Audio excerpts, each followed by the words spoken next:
누가복음 24장 49절 한 절의 말씀 먼저 함께 읽겠습니다.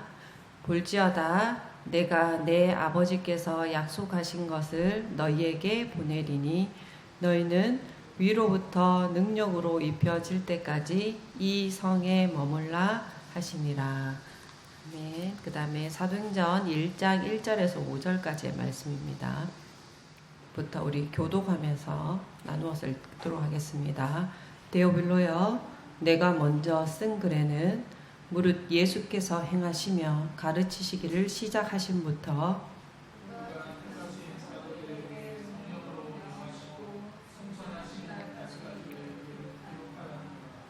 그가 고난 받으신 후에 또한 그들에게 확실한 많은 증거로 친히 살아계심을 나타내사 40일 동안 그들에게 보이시며 하나님 나라의 일을 말씀하시니라.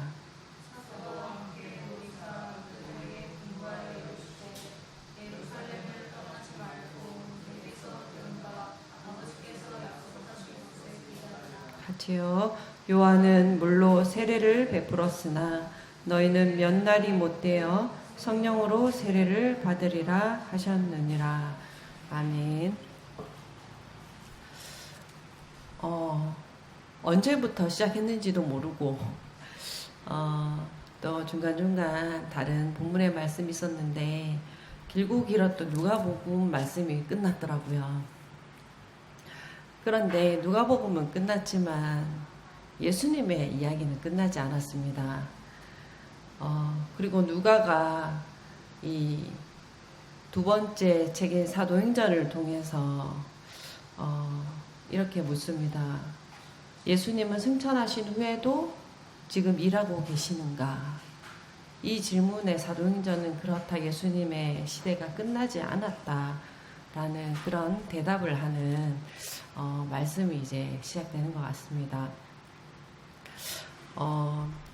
사도행전을 보면 성령이라는 거, 성령은 특별한 집회에만 역사하지 않습니다. 흔히 성령에 대해서 어떤 능력과 은사를 주시는 분, 우리 성령 하면 좀 그런 이제 대답을 하는 경향성이 크잖아요.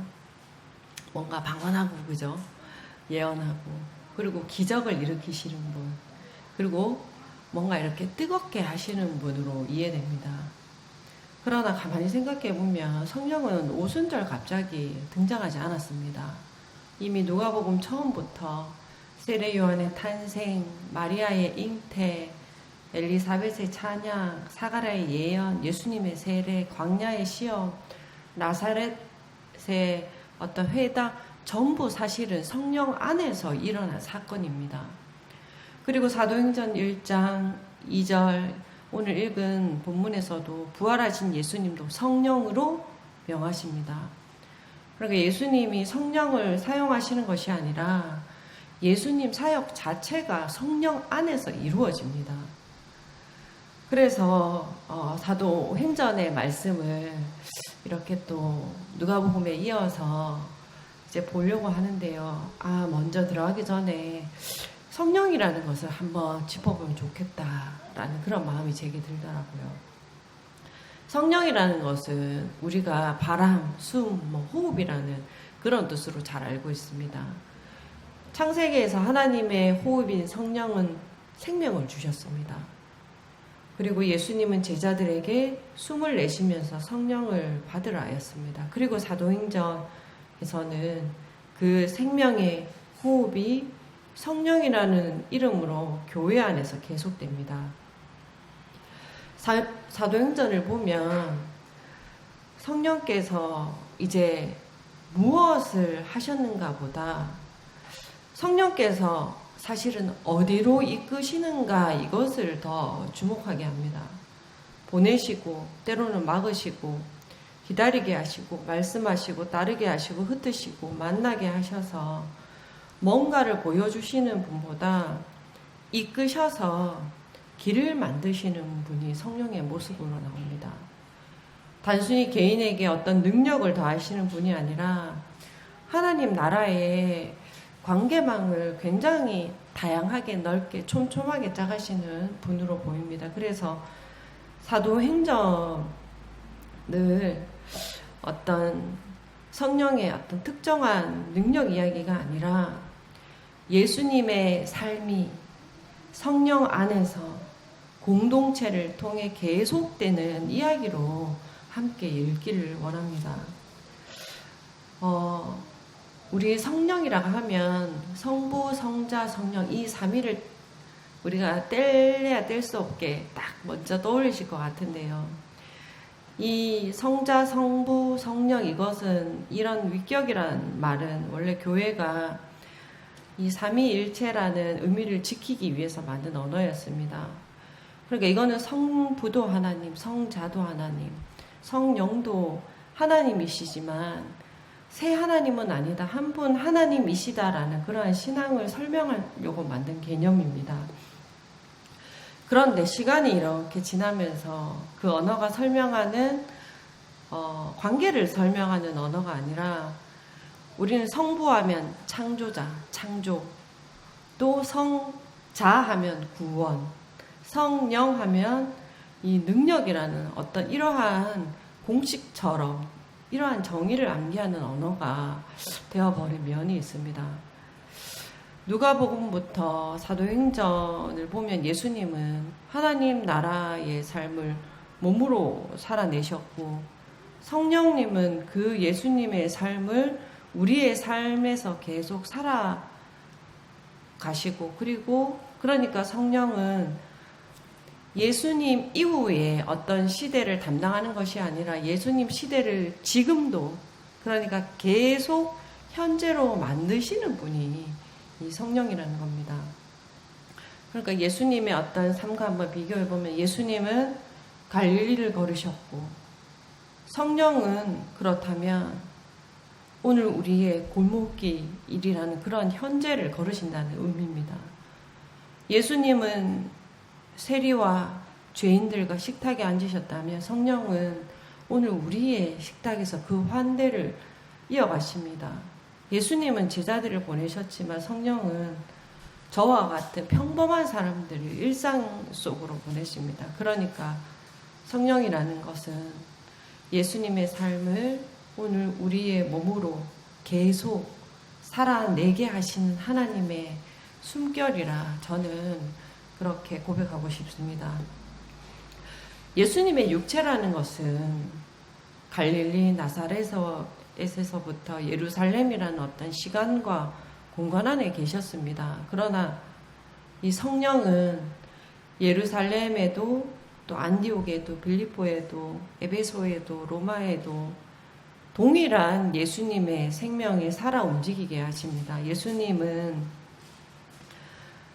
성령을 통하여 하나님의 나라를 아낌없이 열어가신 그런 이야기가 우리가 앞으로 보게 될 사도행전에 가득 담겨져 있습니다. 그래서 계속해서 반복적으로 말합니다. 성령은 어떤 은사로서 어떤 미래의 일을 먼저 알게 하시고 뭔가 이렇게 뭔가를 주시는 분이 아니라 오늘을 살아갈 존재를 만들어 가시는 분입니다. 그런데 제자들이나 우리의 관심은 늘 언제입니까? 여기에 있어요. 그죠? 제자들도 예수님께 이스라엘 나라를 회복하심이 이때니까 이런 질문을 이렇게 막 던지시잖아요. 그러니까 언제 성공할까요? 도대체 언제 잘 될까요? 그런데 성령께서 오신 후에 제자들의 관심은 바뀌었습니다. 언제가 아니라 오늘 누구를 만나야 합니까로 바뀝니다. 그러니까 이들의 이제 질문 반향을 그 성령께서 바꿔주신 거죠. 베드로도 바울도 자신의 계획보다 성령께서 어디로 이끄시는가, 누구를 만나게 하시는가를 묻게 됩니다. 그래서 하나님의 나라를 예루살렘에서 시작하지만 온 유대와 사마리아 땅끝까지 이르러 가죠. 그런데 이것은 어떤 공간만을 확장시키는 의미가 아니라 사람의 어떤 가치관, 그 세계관을 확장시킨다는 의미입니다. 그런데 이것도 어떻게 보면 함께 식사하는 자리에서 제 반장에서 길을 걷다가 배를 타다가 감옥에서 찬양을 하다가 서로 의견이 달라서 다투는 그런 공동체의 일상이 성령께 붙들릴 때, 그런데 하나님 나라가 동서남북으로 어떻게 자라는지를 이 사도행전이 보여주는 말씀이 됩니다. 그리고 아까 제가 성령은 흔히 우리가 되게 은사에 치중하다 보니까 되게 감정적으로 생각하는 경향이 있습니다. 울고 웃고, 성령 받아서 눈물이 터졌다.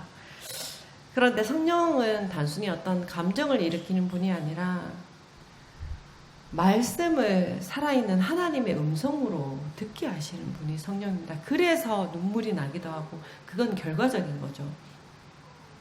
하나님의 말씀이 이전에는 보이지 않는 깊이로 열리고, 그 말씀 안에서 그리스도가 더 선명해지고 하나님을 더 사랑하게 되고, 그 사랑이 삶으로 이어지고 싶은 그러한 열망이 이어난다면 그것이 바로 성령의 역사, 그리고 정말 하나님의 이야기에 초대되는 것입니다.